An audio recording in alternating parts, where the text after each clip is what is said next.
Welcome to Talk, Totally Accepting Life Skill. I'm your host, Tashika. On this program, we share the journey of a multiplicity of persons from all sectors, strata, race, and profession. Today, we have an inspiring story to share.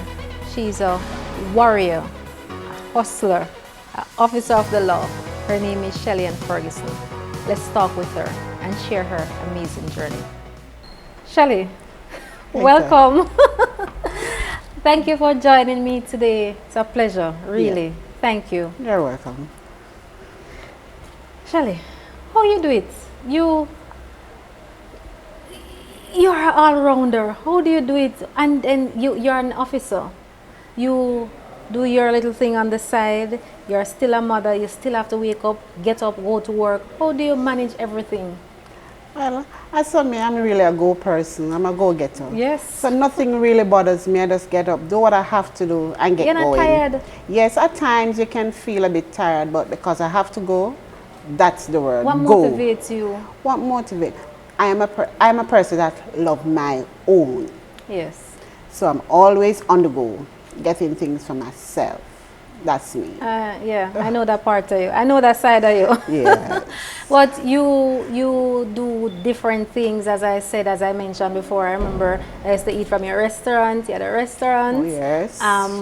So many other things. But your main job, though, is being a police officer. Yes, it is. That's my main source. How long has it been? I've been a police officer for 16 years. 16 years? Yes. That's a long time. Yes, that's a long time. That's a long time. Have you always wanted to be a police officer? I'd use it as a stepping stone first, but then, things and time just never work to change. So I just keep doing it. Right. You're a Portlander, though. Yes, I'm a Portlander. You went to Titchfield? I went to Titchfield. Oh, Jesus. It's like if my husband thinks that if you're a Portlander and you don't go to Titchfield, well, you're not really a Portlander. You're not really a Yeah. Folks, I know Titchfield is the school, but you have other schools in Port. My producer telling me, no, there's no other school but Titchfield. I disagree. Cassidy, Shavar, Chambers, there are other schools in Portland outside of Titchfield. I didn't go to Titchfield. I know one Titch. Yeah, I didn't go to Titchfield, and I think I turned out well. Oh, yes, you did. So they think if you don't go to Titchfield, you didn't go to any school. Yes. Well, you went to Titchfield. Yes, I went to Titchfield. How was your experience as a young girl going to Titchfield? I was the shy girl. So normally... You were shy? Yes. You did shy? Yes. So normally, I did not know Port Antonio because I would just take the bus from Snow Hill that would take you to school, and then it parked on the Seaside Road, and I took back the bus from there. So I was this girl that never go downtown. So after school, they never used to walk down with your friends? I was not a friendly girl. No. And go KFC? No, them time they would never no have KFC, but you have Cream World. Cream World. So, but I would never Shall go I talk downtown. about Ancient Days? Something? Yeah, Ancient Days things, but I've never been to Cream. I've been there, but maybe like 4th, 5th form, right. But like 1st form, like how you see these students now, all up and about, not me. Oh not my. me. Should I say then that you have missed out, or? I think so. I think so too. I think so. I didn't enjoy my childhood days. Oh, it's so unfortunate. So true. So true, Tash. All right. How has your experience been in the force because you've been a police officer for 16 years?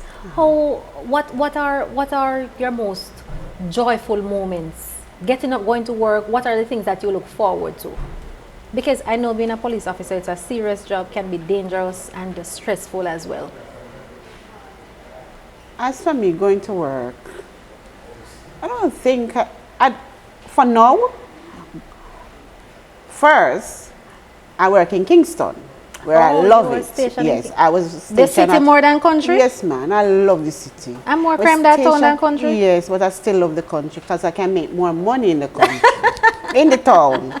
Because whilst I was a police officer in Kingston, I was the igler on the barracks. Oh. Yes. So I would have finished working at And morning shift I'd finish at 10 o'clock, 10 a.m. in the morning, because we do static duties, and static duties entails just being at the stoplight, ensure that everything is where the traffic is flowing. So it's a very short duty. It's a static duty, 4 hours, and you're all done. So after finish doing that, then I'll go downtown Kingston, and then I shop, and then I come back to the barracks and I sell. Yeah, so I'm the igler on the barracks. So what are some of the things that you'd sell? I would sell every little thing, because the girls don't know to go downtown. So I would have t-shirts, I have clothespin, I have baskets, I have marinas, I have stocking. Then I start doing baskets. So my co-workers would have, you know, working at the stoplight. You meet a lot of nice girls, and you have to make sure that you... So I'm the girl that do the baskets. Right. Yes, I'll take the order, fix up some nice baskets, and I make a lot of money while in Kingston, So just doing that. Long time me a hustler, man. Long time you have the side job. Yeah. A girl have to make money. Yes. I know though that you have, I remember, well, he's not so little anymore, your son. Dimitri. He's not Dimitri, he's not so little anymore. No. He's grown. Yes. So I know that you have children. How has being a police officer affect them in terms of you have to go out at night, sometimes you're not there? Yes, I think that really affects them, especially the two smaller ones, Kevin and Dimitri. Kevin would have said, boy, mommy, you really have to go to work tonight again. Yes. You didn't spend enough time with your kids. So it really affects your family life. Spending less time with them. When you're back from work, they're at school, or when you're home, they're asleep. So you spend little time with them. Yes, I spoke to a police officer just the other day as well, and she said the same thing. She said once you're a police officer, you basically don't have a life for yourself. Certainly. Because you're always on duty. Yes. Always on duty. Yes. But I was listening to the news the other day, and there was an interview with a police officer, and the topic, what they were speaking about though, is that you're always on duty, but when something tragic happens, what happened? It's like you're not on duty. Yes, yes. So it was a little controversial. Controversial. So yes, it is. How do you deal with that aspect of it though, well, knowing that you go out and you may not go back home to your family? It's very hard to deal with, knowing that. But as for me, I'm mostly at the station. I don't really do on the road duty now. Right. I'm mostly at the station. So basically, it doesn't really bother me that much again. Right. All right, Shelley, I know that you got sick the other day. A few years ago. It's 2 years ago.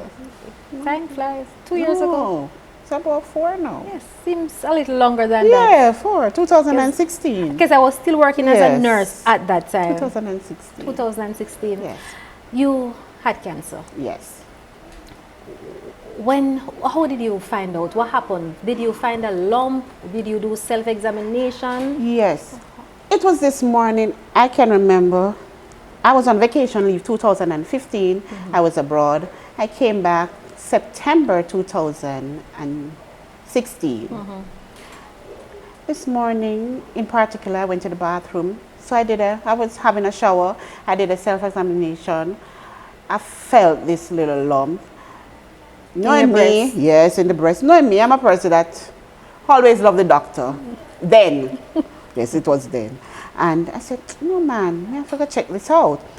That same morning, Dr. Williams, who is my doctor, I think it was a Wednesday morning.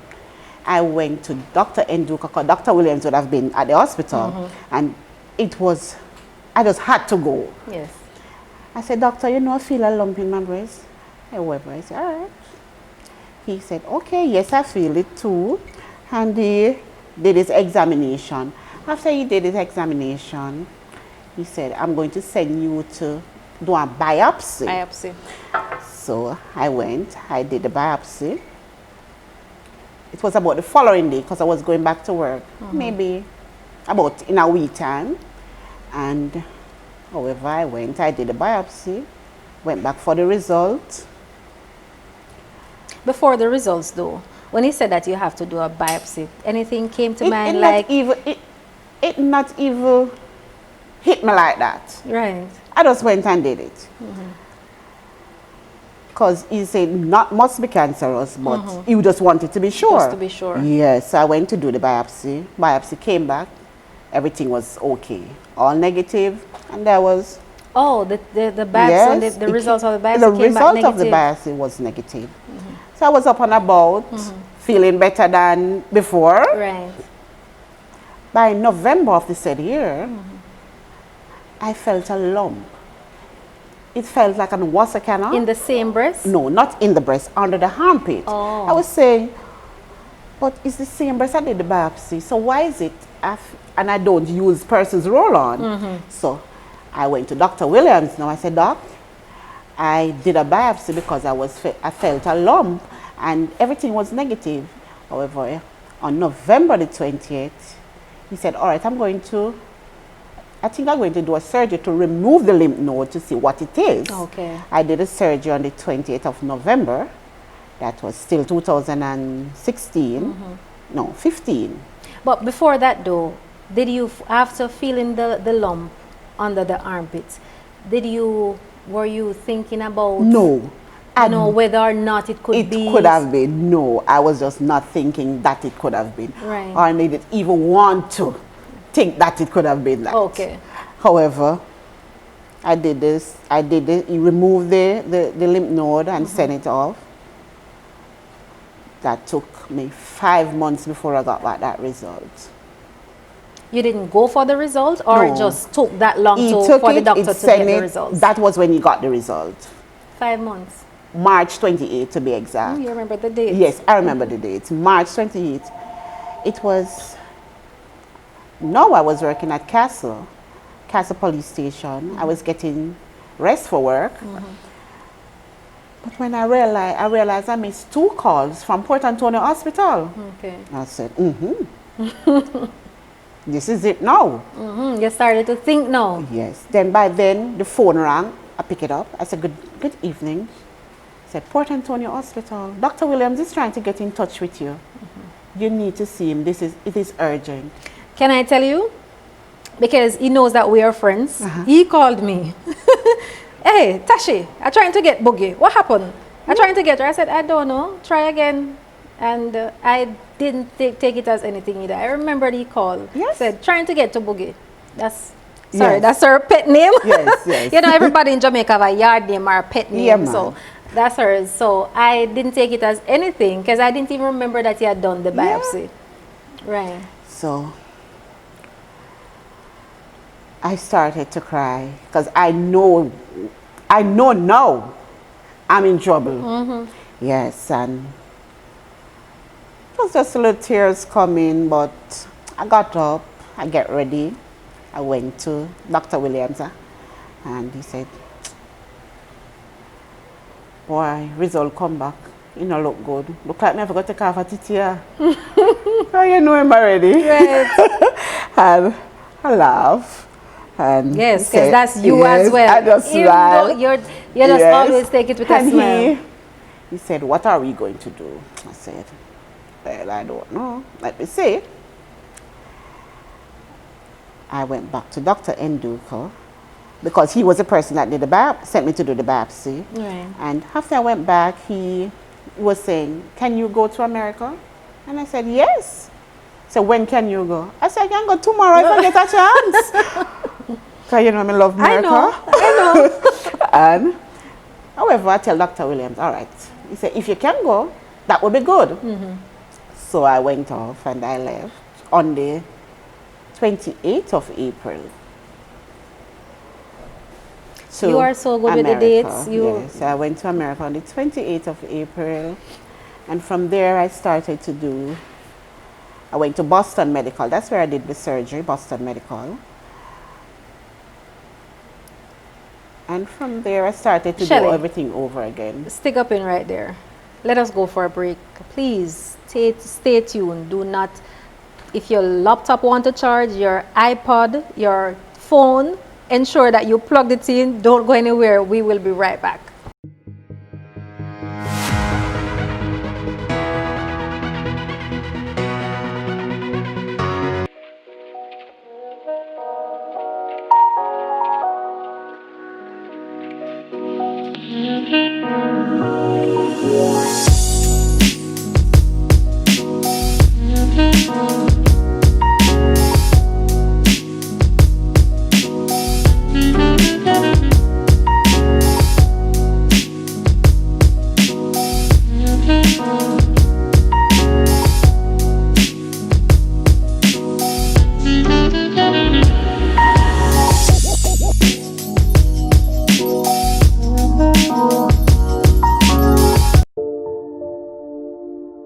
Care Center offers residential and non-residential geriatric and recuperative care. We're focused on improving and maintaining the health and wellness of our clients.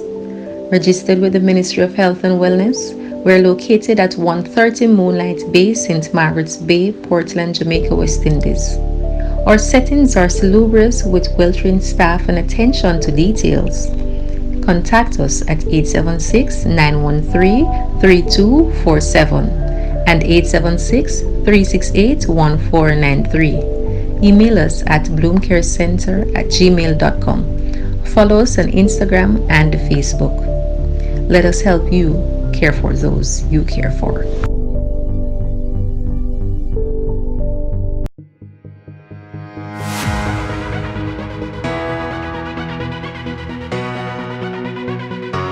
Welcome back to Talk. We're speaking with Shelly and Ferguson, cancer survivor, a warrior.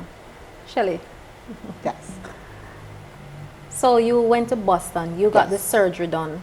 Yes. When I went to Boston, I had to sign up with a primary care. Right, because you're not a citizen. Yes, I'm not a citizen, so I have to get a primary care. So I had a little runarounds, but I had some nice girls at the cancer, the cancer office. They have some office there, so the girls they really helped me out and get me hooked up with my primary care, and everything was ready. And by June 15, it was my time for my surgery date. June 15. So how long did you stay there? I spent 7 months there. Okay. But June 15, I got a chance to do the surgery. I had some other appointments, do some work, do some blood work, still have to do everything over. Shelly, I remember I called you one day. You were overseas. Yes. And your spirit was like, it was so upbeat. And I was like, hey, what's up, Boogie? And I'm like, oh, nothing. I'm up on the train. Oh, yeah. I'm like, oh, she went, she did her chemo. She up on the train to do her chemo. Hop back on the train, home by herself. This is what I talk about when I said she's strong, she's a warrior, she's a fighter. How you did it by yourself? How I mean, for a lot of persons who have gone through this sort of sickness or who are going through it now, they have a lot of support, a lot of family support. Yes. What is your support system like? Well, what was your support system? I had a little, I would say just a little family support. Not from my immediate family, because they were all in Jamaica. Right. I have my aunt who live in Boston, so I stay with her. She's a whole lady, like 70 enough. So wasn't able to move around. Wasn't able to move around as she wanted to. But knowing me, I know how to get around. I just need to know the time of the train, how to get there. And once you take me one time, I do it all by myself. Right. So I did my surgery, and 2 days time I was out. I react good to medication. I don't like it, but I react good to it. Was it aggressive after you found out, after you spoke with your doctor? And I wouldn't say I had an aggressive one, because after the surgery, I removed all the next 19 lymph nodes. 19? Which, yes, and it was only the one that Dr. Williams removed. That was the only one that was cancerous. Oh. If it was not that it went to my lymph node, then I wouldn't have been staged as a stage 2 it was at stage 2. Only because it went to the lymph node.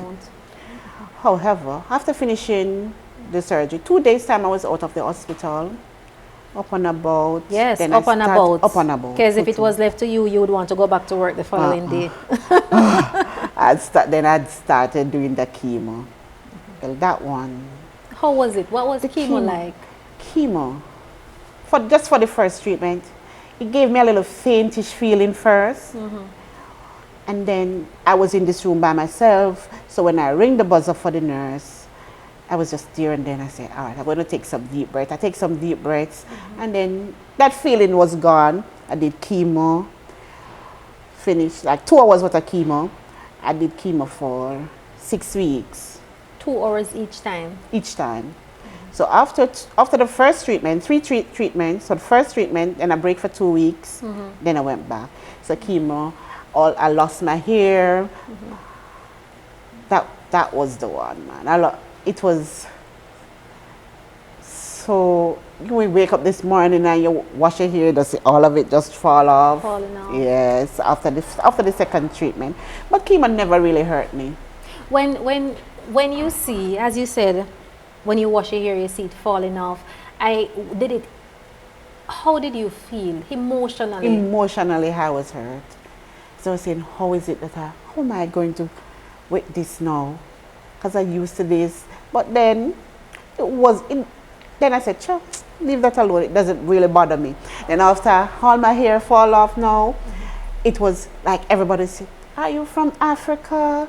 I like your hair. Girl, like knowing you, I know you got to take it like, yes. And I was, yes. And going to the mall, everybody would be like staring at me. And I was, hi, are you from Africa? I said, no, I'm from Jamaica. Okay, you look like why an they African. think once in a half the year you come from Africa? Yes. So I said, but I like it. I said, I like your look. You look real nice. And I was, oh yeah. But did you at any point feel like, I'm going to die? I'm going to leave my children. This is it. I have cancer. I'm going to die. First, I think, what is going to happen? How Dimitri is going to take this? Yes, because I think it affects Dimitri more than everybody else. Dimitri, who is my smallest child, and maybe everybody would say, yeah, I him your love. But he's a baby. Yeah, he's the baby. The last one. Yes, he took it rough. Dimitri would never want anybody to say anything about Mummy and Mummy, what is going to happen? And I'm going to be all right. But I would always tell them, I'm going to be all right. I'm going to be all right. Did you believe that though? Yes. Oh, yes. I have faith. Before the operation, every time I have checkup, my pressure was high. The only day that I have a normal blood pressure was the day of the operation. Really? Yes. That was the only day. I can remember my cousin. She was, Boogie, who's going to take you tomorrow? That would have been June 15. And I said, I don't know. Who is going to go with you? I said, but I'm not going alone. And she asked me like twice. And I said, Jackie, me and God are going to go. Yes. And she smiled because she's a Christian. However, my uncle came over, so my uncle took me. And how I know that God was with me, my pressure was low. I react to the treatment. After doing the surgery, my inner cores were cancer free, my outer core were cancer free. I'm saying, who could it be? But nobody but I God. know I have faith. Yes. Nobody And but faith God. can move mountains. Yes. I'm never sick for a day. Never. Some people not even during chemo. Wow. After doing chemo, I went to Boston.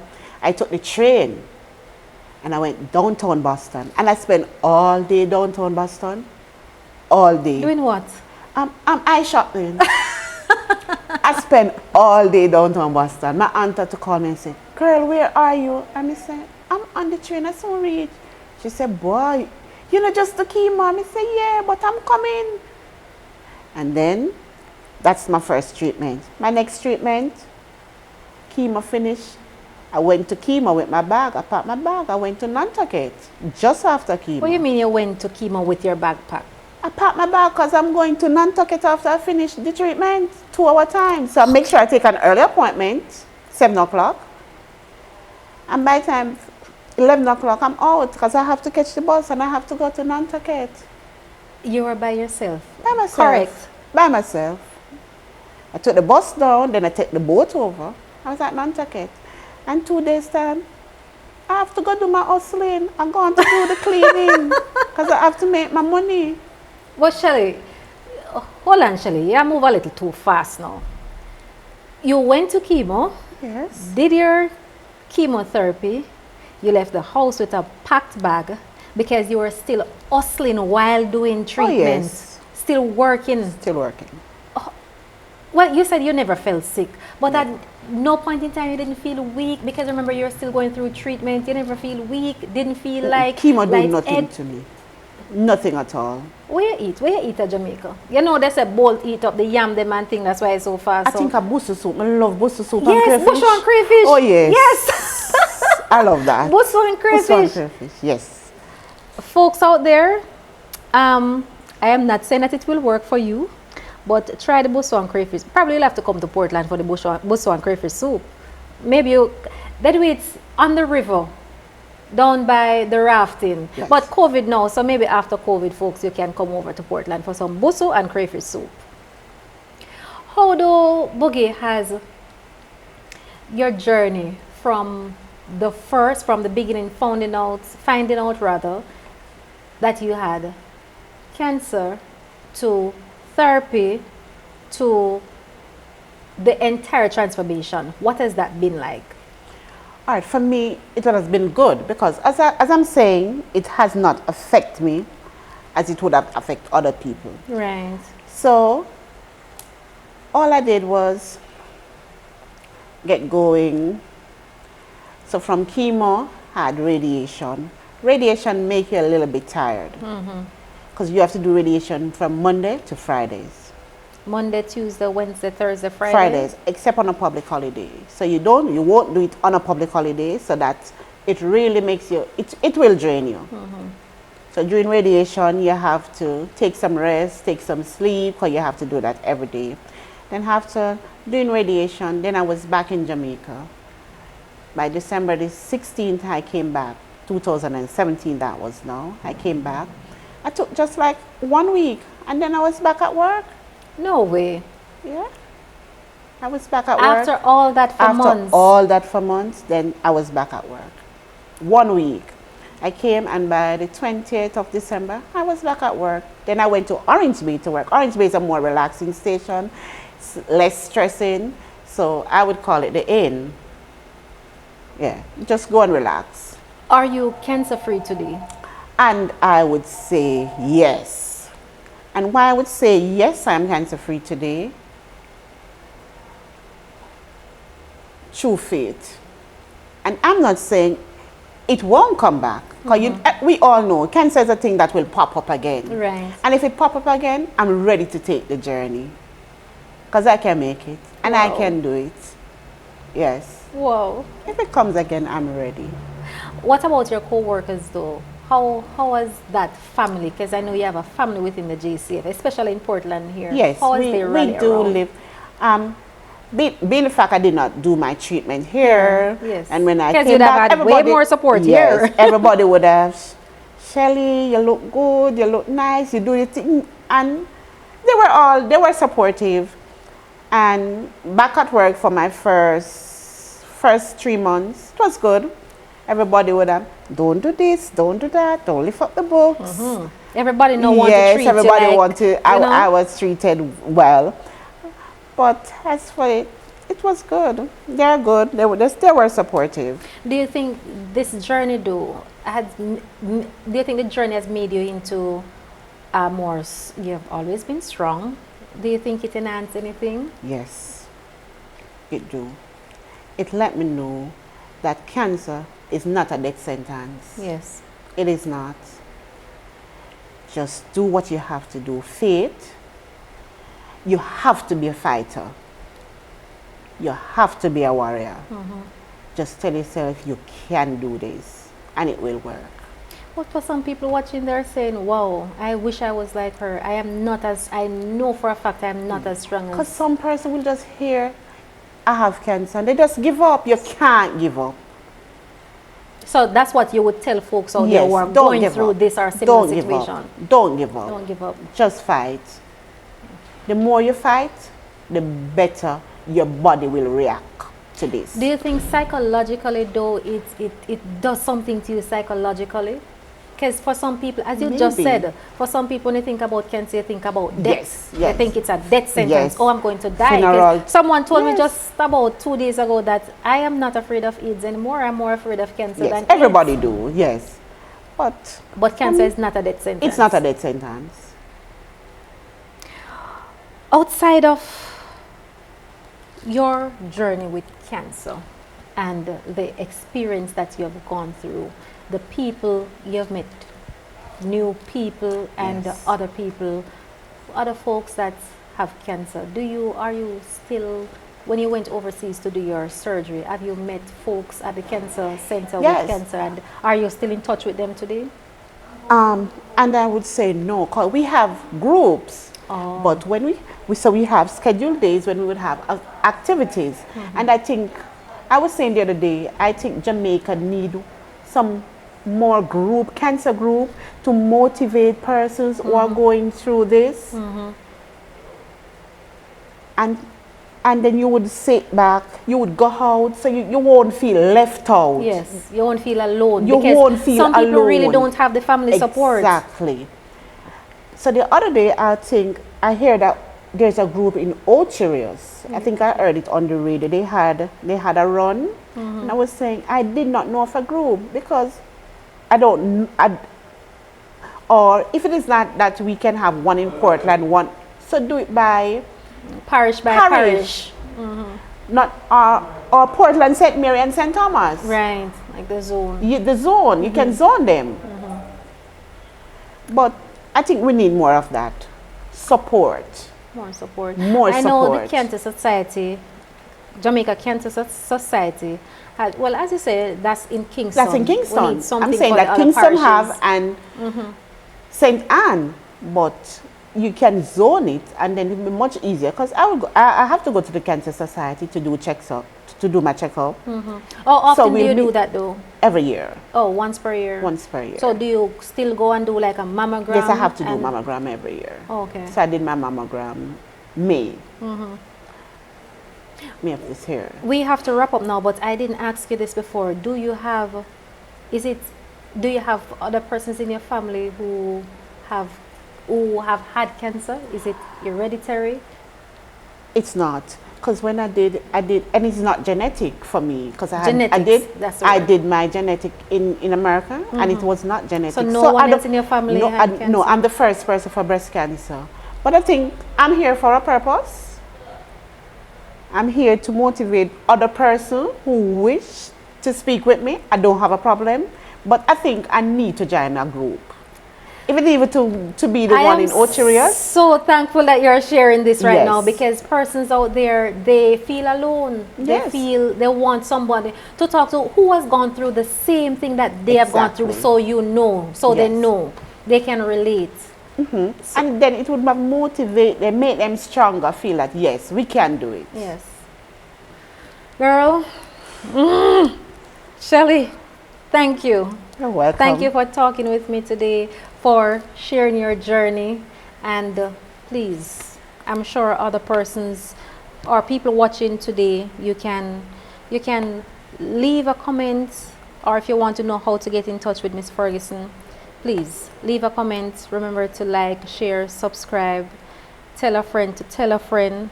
Cancer, as Miss Ferguson rightfully said, cancer doesn't mean that you're going to die. If you find out that you have cancer tomorrow, it doesn't necessarily mean that you're going to die.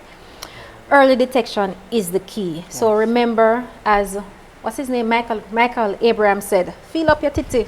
Yeah. Feel them up. When you go in the shower, True. put your hand above your head, feel it up. You lay on the bed, you feel any abnormality you find, please ensure you speak with your family member, speak with your doctor. Early detection is always the key. Again, Miss Ferguson, thank you. You're welcome. And please come back again. We I have to will. do a follow-up. I will. All right. Thanks for joining us on another episode of Talk the Journey. Remember to like, share, subscribe, leave a comment, and follow us on Talk the Journey podcast. Special thanks to Esses for my fabulous outfits, for Hotel Timbambu for this beautiful location, Legal Chambers, Attorneys at Law, Cassidy, Shavar, my production team, my stylist, makeup, O'Neill, visit O'Neill on Instagram. We will have that on the bottom of the screen, so just click like, share again. O'Neill will make you as fabulous as I am. All right, me. and Shelly. All right, see you next time on Talk the Journey. Yeah, we're done. picture paper. Shalika was so good. Yeah, Thanks. better than I think. I did well. Well, that's me. I want to motivate Come on, we need some. That was good. It was good. Thank Anybody gonna do that, Shalika?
Bloom Care Center offers residential and non-residential geriatric and recuperative care. We're focused on improving and maintaining the health and wellness of our clients. Registered with the Ministry of Health and Wellness, we're located at 130 Moonlight Bay, St. Margaret's Bay, Portland, Jamaica, West Indies. Our settings are salubrious with well-trained staff and attention to details. Contact us at 876-913-3247 and 876-368-1493. Email us at bloomcarecenter@gmail.com. Follow us on Instagram and Facebook. Let us help you care for those you care for.